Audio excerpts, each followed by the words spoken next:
Hi hello నమస్తే. నేను మీ కౌండిన్య. మొత్తానికి మల్లారెడ్డి విషయం బీఆర్ఎస్ పార్టీలో కాకపుట్టించింది. ఆయన బీఆర్ఎస్ పార్టీకి ఇచ్చిన సంజాయిషి ఏంటో ఈ వీడియోలో తెలుసుకునే ప్రయత్నం చేద్దాం.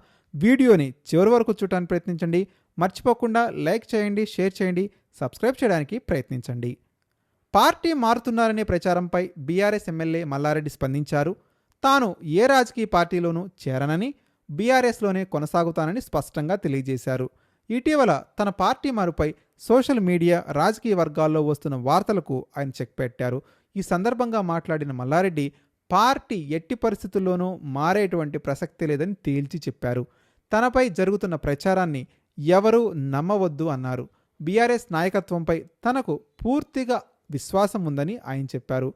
పార్టీ బలోపేతం కోసం గతంలో ఎలా పనిచేశానో ఇక ముందు కూడా అదేవిధంగా పనిచేస్తానని, నాకు కేసీఆర్, కేటీఆర్, హరీష్ రావు నాయకత్వంలో కలిసి ముందుకెళ్లాల్సిన బాధ్యత ఉంది అని, మళ్ళీ కేసీఆర్ను ముఖ్యమంత్రిగా చూడాలని ఆశ తనలో ఉంది అని మల్లారెడ్డి చెప్పుకొచ్చారు. మీరు కూడా మీ అభిప్రాయాన్ని కామెంట్ రూపంలో తెలియజేయండి. నిజంగానే మల్లారెడ్డి పార్టీ మారే అవకాశాలు లేవా?